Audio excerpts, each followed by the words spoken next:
مسلمانوں کو سورہ نساء کی آیت میں حکماً یہ فرمایا گیا کونوا قوامین بالقسط شہداء للہ، عدل قائم کرنے والے بنو، تمہارا کام عدل قائم کرنا ہے۔ خاص طور پہ جب دو گروہوں یا دو فریقوں اور دو افراد کے درمیان فیصلہ ہو تو نبی اکرم صلی اللہ علیہ وسلم سے لے کر عام حاکم اور منصف اور جج کو یا عام آدمی کو عدل و انصاف کرنے کی تاکید ہے۔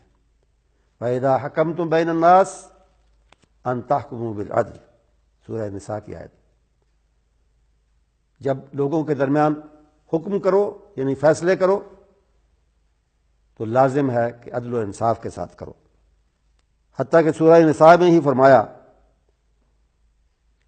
کہ بات حق اور انصاف کی کرو، شہادت گواہی انصاف کے ساتھ دو، حق کی گواہی دو، انصاف پر مبنی بات کرو۔ وَلَوْ كَانَ عَلَىٰ أَنفُسِكُمْ أَوِ الْوَالِدَيْنِ وَالْأَقْرَبِينَ، خواہ وہ تمہارے خلاف جاتی ہو، اپنے خلاف، خواہ تمہارے والدین کے خلاف جاتی ہو گواہی اور وہ بات عدل و انصاف کی، یا تمہارے قریبیوں کے خلاف جاتی ہو، تم نے ہر حال میں حق کہنا ہے، انصاف کرنا ہے اور حق و انصاف کا ساتھ دینا ہے۔ وَلَا تَتَّبِعُوا الْهَوَىٰ أَن تَعْدِلُوا، خواہش نفس کو چھوڑنا ہے۔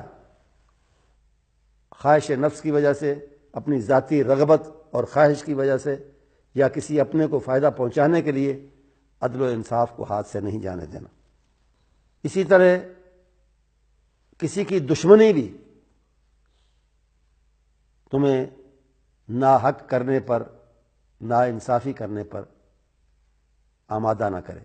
وَلَا يَجْرِمَنَّكُمْ شَنَآنُ قَوْمٍ عَلَىٰ أَلَّا تَعْدِلُوا، کسی قوم، کسی فرد کی دشمنی تمہیں نا انصافی کی طرف نہ لے جائے۔